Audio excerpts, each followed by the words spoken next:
Ini bagaimana masuk akal? Kitab-kitab 550 tahun yang ditulis tidak menyebutkan, tiba-tiba muncul setelah 550 tahun.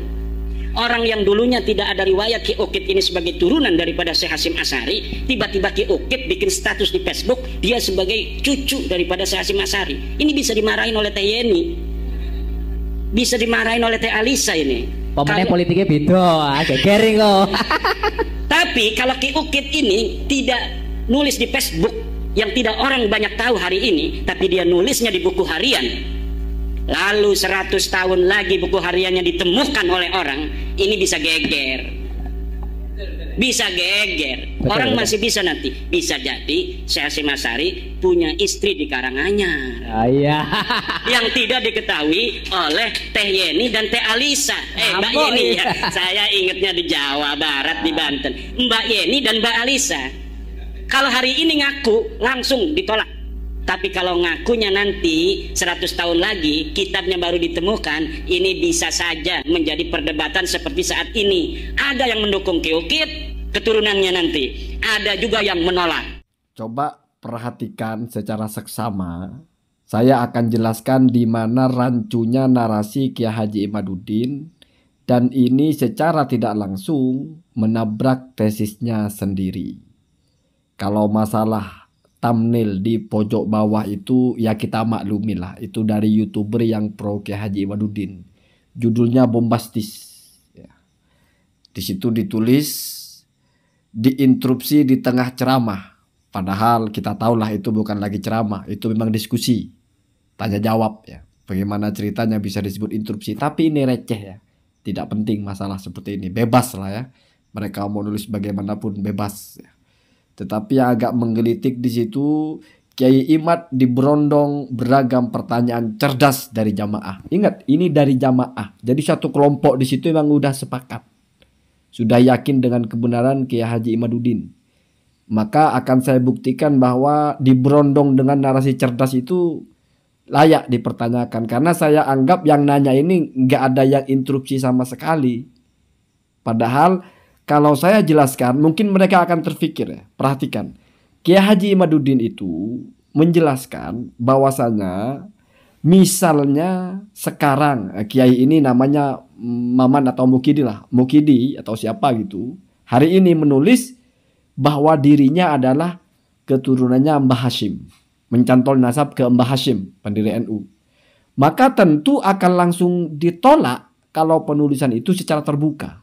Yaitu misalnya nulis status di Facebook, saya keturunannya Mbah Hasyim, atau Soekarno atau Jokowi atau siapa, itu pasti langsung ditolak. Pasti Mbak Yeni ya, Mbak Alisa, putra-putranya Mbah Hasyim itu, keturunannya maksudnya akan langsung memprotes ya.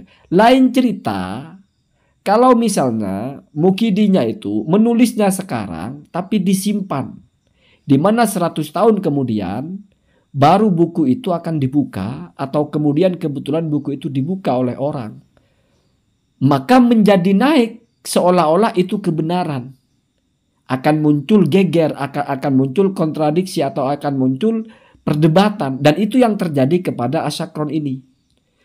Berarti di pikirannya Kiai Haji Imaduddin, ketika Asyakron itu menulis kitab Al-Burqah, ketika di situ dalam versi bahasanya Kiai Imaduddin mencantol nasabnya ke Isa, dari Ubaid itu bin Ahmad bin Isa, berarti kata Kiai Imaduddin itu baru 100 tahun buku itu diketahui orang, sehingga geger seperti sekarang. Padahal saya kasih tahu kepada Kiai yang nanya ini biar benar-benar cerdas gitu. Kiai Imaduddin itu nggak kurang-kurang selalu bilang, kalau ulama-ulama yang mengisbat atau yang mensahihkan nasabnya Ba'alawi itu ikut Asyakron. Ya. Berarti anggaplah membaca kitabnya Asyakron. Kalau itu kita benarkan, sekarang sebut dulu. Yang pertama ada Az-Zabidi. Sekarang perhatikan Asyakron itu. Asyakron lahir 818, wafat 995.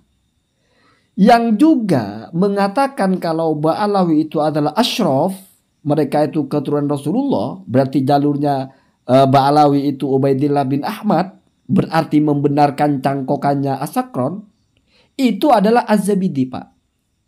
Dalam Tabaqatul Khawas, orang Yaman, perhatikan tahun lahirnya. Itu seumuran Pak, satu tingkatan. Bahkan lahir lebih dulu 2 tahun sebelumnya. 6 tahun sebelumnya. Kalau Asakron lahirnya 818, Az-Zabidi lahirnya 812. Wafatnya juga lebih dulu. Kalau Asakron 895, Az-Zabidi 893.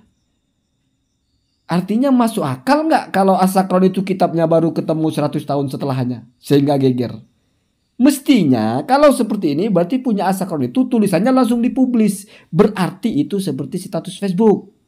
Mestinya langsung ditolak di situ oleh orang-orang yang tahu. Seperti Az-Zabidi kalau memang itu salah. Itu baru cerdas Pak logikanya. Kemudian yang kedua As-Sakhawi. As-Sakhawi itu lahirnya 831. Artinya Asakron ketika sudah berumur 18 untuk menjadi 31 ya, ditambah berapa? Ditambah 2, 20. 31 berarti 11. Umur 13 As-Sakhawi lahir Pak. Berarti kan sezaman ini. Di mana 100 tahunnya? Lalu kenapa bisa muncul kontroversi? Kata Kiai Imad kalau misalnya langsung pada waktu itu ditulisnya di Facebook gak akan ada kontroversi. Karena langsung ditolak. Ternyata nggak langsung ditolak Pak, tapi langsung diterima. Berarti beda antara Mukidi ngaku anaknya Hasyim Asy'ari dengan As-Sakron menyatakan nasabnya ke Ubaidillah, ke Ahmad bin Isa. Berarti beda Pak. Ya kalau Mukidi ngaku anaknya Mbah Hasyim Asy'ari, jelas akan ditolak karena itu ngarang. Nggak perlu anaknya Mbah Hasyim Asy'ari, Alisa atau Mbak Yeni yang nolak. Semua orang juga akan nolak. Kenapa? Karena udah jelas-jelas kamu ketahuan siapa bapakmu, siapa kakekmu. Kok tiba-tiba jadi Mbah Hasyim Asy'ari? Itu Pak ya. Begitu juga As-Sakron ini misalnya dia ngarang-ngarang itu, mengada-ngada dengan hal itu, mestinya langsung ditolak oleh ulama yang pada waktu itu ada. Jadi sudah agak benar logikanya Kiai Imaduddin itu. Bahwasanya kalau misalnya itu salah, mesti langsung ditolak di tempat. Tetapi Kiai Imaduddin saking bernafsunya membatalkan Ba'alawi, dia asumsikan kalau tulisannya As-Sakron itu baru dibaca 100 tahun. Itu maksudnya apa? Itu yang disebut dengan hujah ilmiah begitu. Itu yang dimaksud dengan cerdas, melintir-melintir begitu. Ya. Ini karena yang nanya nggak ngerti. Nggak ngerti bahwasanya menganalogikan status Facebook dengan tulisan disimpan baru dibuka 100 tahun itu menampar Kiai Imaduddin sendiri.